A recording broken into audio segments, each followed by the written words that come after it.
తండ్రి అయిన దేవునికి, మన రక్షకుడైన యేసుక్రీస్తు ప్రభువుకు, పరిశుద్ధాత్మ దేవునికి వందనాలు స్తోత్రాలు చెల్లించుకుంటున్నాము.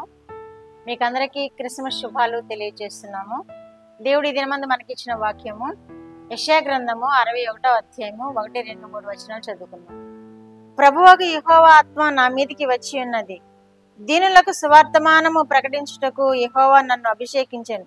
నలిగిన హృదయము గల వారిని దృఢపరచుటకును, చెరలోనున్న వారికి విడుదలను, బంధింపబడిన వారికి విముక్తిని ప్రకటించుటకును, యెహోవా హితవచనమును మన దేవుని ప్రతిదండన దినమును ప్రకటించుటకును, దుఃఖాక్రాంతులందరికీ ఓదార్చుటకును, సియోనులో దుఃఖించు వారికి ఉల్లాస వస్త్రం ధరింపచేయుటకును, బూడిదకు ప్రతిగా పూదండను, దుఃఖమునకు ప్రతిగా ఆనంద తల్యమును, భారభరితమైన ఆత్మకు ప్రతిగా స్తుతి వస్త్రమును వారికి ఇచ్చుటకును ఆయన నన్ను పంపి ఉన్నాడు. దేవుడి వాక్యం ద్వారా మనం దీవించు. యెషయా ప్రవచిస్తున్న 61వ అధ్యాయంలో ఈ విధంగా ప్రవచిస్తున్నాడు. ప్రభువుకు యెహోవా ఆత్మ నా మీదకి వచ్చి ఉన్నది అంటున్నాడు. యేసుక్రీస్తు వారు ఈ మాటలు తెలియజేస్తున్నట్లుగా మనం వాక్యంలో చూస్తున్నాం. యెషయా ప్రవచిస్తున్నాడు, యేసుక్రీస్తు ప్రభు వారి మాటలు తెలియజేస్తున్నారు కదా. ప్రభువుకు యెహోవా ఆత్మ నా మీదకి వచ్చి ఉన్నది, దీనులకు సువర్తమానము ప్రకటించటకును. ఆయన ఎందుకు వచ్చాడట ఈ లోకానికి? దీనులకు సువర్తమానము ప్రకటించడానికి వచ్చాడట, ఇంకా ప్రత్యక్షపరచడానికి వచ్చాడు. దీనులకు శుభవర్తమానం ప్రకటించడానికి యెహోవా నన్ను అభిషేకించెను అంటున్నాడు. నలిగిన హృదయం గల వారిని దృఢపరచుటకును ఆయన వచ్చానని తెలియజేస్తున్నాడు. చెరలో ఉన్న వారికి విడుదలను కలుగు చేయడానికి ఆయన వచ్చానని తెలియజేస్తున్నాడు. బందీలుగా ఉన్న వారికి విడుదల పొందించడానికి ఆయన వచ్చానని తెలియజేస్తున్నాడు. ఈ వాక్యము యేసుక్రీస్తు ప్రభువారు తెలియజేస్తున్నట్లుగా చేత యెహోవా ప్రవచింపజేస్తున్నాడు. ఈ వాక్యము యేసుక్రీస్తు ప్రభువారు ఆయన సమాజ మందిరంలో చేరి ఆ గ్రంథమును విప్పినప్పుడు ఆయన చదివి వినిపిస్తారనమాట. కాబట్టి ఆయన ఈ లోకానికి నలిగిన వారిని, బంధింపబడే వారిని విడిపించుటకును, దీనులకు శుభవర్తమానం ప్రకటించుటకును యెహోవా నన్ను అభిషేకించెను అంటున్నాడు.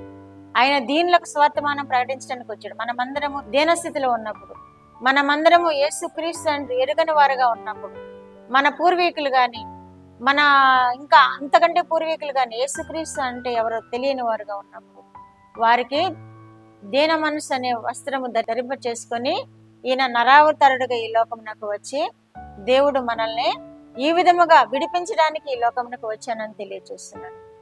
మత్తయి సువార్త 11వ అధ్యాయం 5వ వచనంలో కూడా గ్రుడ్డివారి చూపు పొందుచున్నారు, కుంటివారు నడుచుచున్నారు, కుష్ఠరోగులు శుద్ధులగుచున్నారు, చెవిటి వారు వినుచున్నారు, చనిపోయిన వారు లేపబడుతున్నారు, పేదలకు సువర్తమానం ప్రకటింపబడుతుంది అని యేసయ్య చెప్తున్నాడు. యోహాను స్నానికుడైన యోహాను శిష్యులను పంపిస్తాడు. ఆయన ఎవరో చూచిరండి, ఆయన ఏంటో చూచిరండి అని పంపించినప్పుడు ఆ శిష్యులతో బోధిస్తున్నాడు. ఏమని చెప్తున్నాడంటే, గ్రుడ్డివారు చూపు పొందుతున్నారు, కుంటివారు నడుచుచున్నారు, కుష్ఠరోగులు శుద్ధి అగుతున్నారు, చెవిటి వారు వినుచున్నారు, చనిపోయిన వారు బ్రతుకుతున్నారు, పేదవారికి సువర్తమానము ప్రకటించబడుతుంది అని తెలియచేయండి. మీరు చూస్తున్నారు కదా, తెలియచేయండి అని యేసుప్రభు వారు చెప్తున్నారు. కాబట్టి యేసుక్రీస్తు దేవుణ్ణి మన మధ్యకి ఎందుకు పంపించారంటే, తండ్రి అయిన దేవుడు గురుడి వారికి చూపు కలుగు చేయడానికి, మగవారికి మాట కలుగు చేయడానికి, చనిపోయిన వారిని లేపడానికి, ఇంకా చెవిటి వారికి వినిపించడానికి, బేదలకు శుభవర్తమానం ప్రకటించడానికి యేసుక్రీస్తు ప్రభు వారిని ఈ లోకాన్ని పంపించాడు. కనుక ఆయన్ని ఆశ్రయిస్తే మనకి బేదతనం అనేది ఉండదు. ఆయనను ఆశ్రయిస్తే మనము ఆత్మీయ చెవుడుతనం ఉండదు. ఆయనను ఆశ్రయిస్తే మనము ఆత్మీయ గురుడితనం ఉండదు. ఆయన ఆశ్రయిస్తే మనము పరిశుద్ధాత్మతో నింపబడి యేసుక్రీస్తు బిడ్డలముగా, తండ్రి అయిన దేవుని బిడ్డలముగా తీర్చబడతాం. క్రీస్తు జన్మ సందర్భంలో యేసుక్రీస్తు ప్రభు వారు మన మధ్యకు ఉద్భవించిన ఈ దినాన్ని జ్ఞాపకం చేసుకొని ఆయన ఆశ్రయిద్దాము, ఆయన స్తుతిద్దాము, ఆయన ఇచ్చే మేలులు పొందుకుందాము, ఆయన మహింపడతాము. అట్టి కృప వినిచిన బిడ్డలందరూ పొందుకుందరు గాక. ప్రార్థన. మా దేవా, మా ప్రియ పరలోక ప్రభువా, మీ పరిశుద్ధ పాదములకు వందనాలు స్తోత్రాలు. మా రక్షకుడు అయిన యేసుక్రీస్తు దేవా వందనాలు స్తోత్రాలు.